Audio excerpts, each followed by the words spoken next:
Okay, I wrote some things down to keep my thoughts straight because I have a lot going on in my head all the time. Anyways, this is a serious TikTok about homelessness. I feel very strongly about this, and I have for as long as I've known what it truly means to be homeless. I have my own ideas of how to make it better, and I sometimes voice my concerns or donate to an organization in the hopes that it makes a difference. That being said, something I really think we as Americans, because I live in the US, should do is clean up abandoned or foreclosed homes, split them up, interview some people, let them live in those spaces rent free for a month, guide them to jobs, and give them a chance to claim an address, claim a job, have a home, and start making money for themselves so that they can live. If your first thoughts are, oh, well, that's stupid, or they're not trying hard enough, then this isn't for you. A lot of homeless people are trying, but they have obstacles. Continuing on from my last post, if you did not see it, go ahead and go to it. When I speak of changing homelessness, taxes, jobs, etc., my main focus is on the state I live in or the surrounding states and the whole of the United States. This is not because the US is the best. This is not because I don't care about other countries. The US needs to help itself to be better. This is my home, and it is where I have struggled, and it is easier to make a difference when you focus on a smaller target. And with that, I will say that I try and keep up with the times of what's going on, how we're progressing. The issue of homelessness, from when I last checked, it had gone down, I think, in the last 5 years. That may have changed. I may have to update myself because I'm not always right, and a lot can happen in even 6 months, a year, especially with pandemics and whatnot. But it'll always matter. Alrighty, so watch my last video if you have not already. My last video is 2 videos that I made previously combined. Anyways, the topic is homelessness and poverty right now, because it's not just about homelessness, it's partially about what leads to that. Here, this little article says there are 380,000 churches in the US as of the date listed. But even if that's not true, even if it's just 200,000, that's a lot. And we have a lot of homeless or very poor people who are struggling to live and pay their bills. And rather than being one person in a 2-bedroom apartment with 5 roommates or whatever you got going on, why not just transform about 10% of these churches, or even just like one in every single city or town? Just transform one of them into community housing, or cheaper housing, that affordable housing. Yeah, that's the word I was looking for. Considering the actual cost of living, and a little bit more than that, because everyone needs a little bit of cushion, because you got all kinds of bills, especially with the way our taxes and insurance or lack of insurance and all kinds of stuff works here in the US. I enlarged the screenshot. Of course, you can do whatever research you need or want to, whatever you want to do, but at the end of the day, we still have a huge problem when it comes to poverty and homelessness. The homelessness part is getting better, but we still have more and more people that are poor, and that is a problem. We should not have this many people that are rich, and a fat, thick book of people who are poor. That's wrong. And no one should be forced to live with dangerous or less than agreeable people because of financial situations.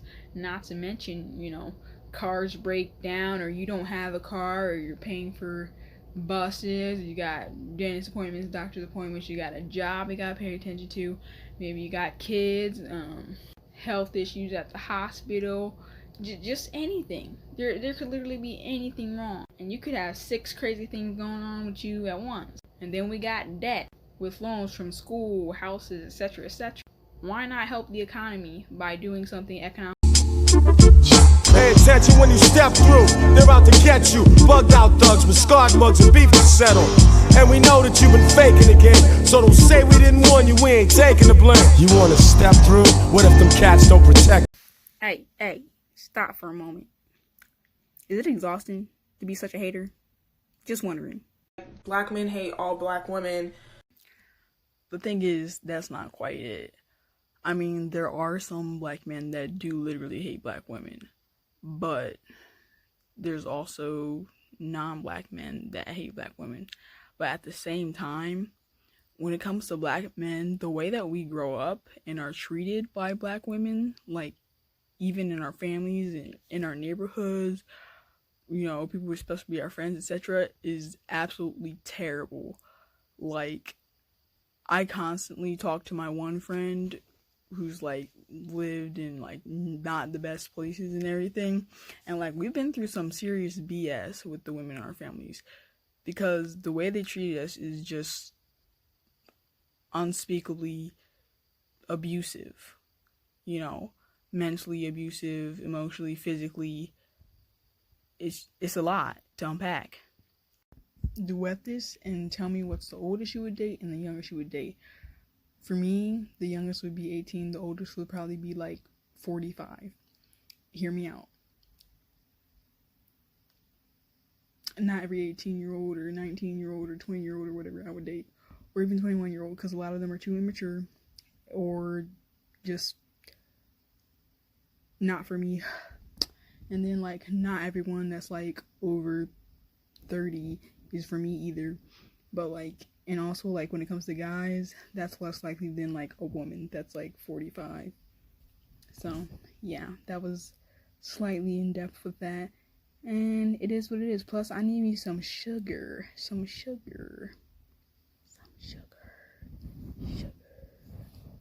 and thank you. One day maybe. Okay, maybe this is a rant, but something I really hate is when like androgynous people want other people to be confused, because first of all, that's stupid. Second of all, why would you want to make the world more complicated than it already is? Like, you're already going to get harassed. People who actually care how they're addressed are going to get harassed, misgendered, etc. Why would you be happy about confusing other people? And also, why would you try and speak for everyone else that identifies in a fluid way or non-binary way, in like a way that's just dumb?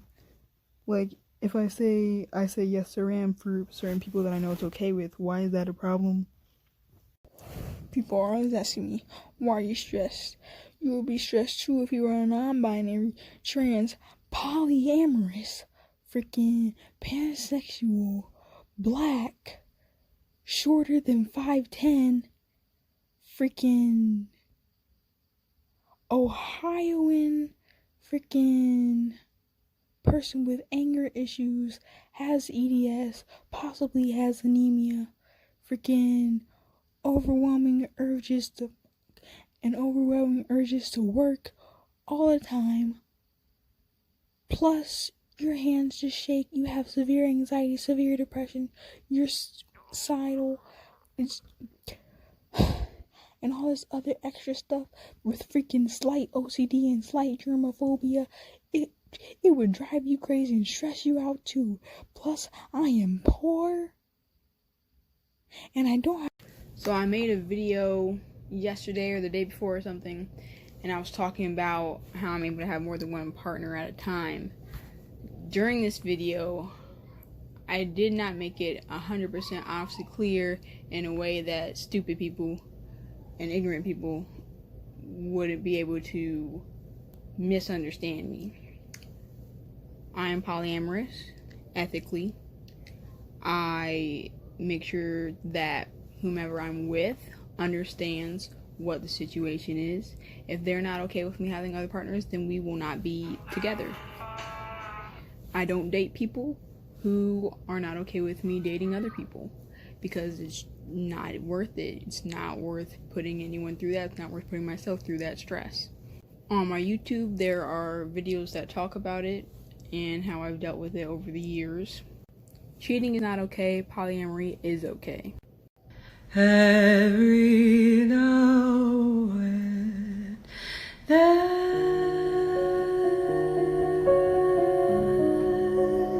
come and take my hand. For every little lie you tell so you can hide will grow inside your chest.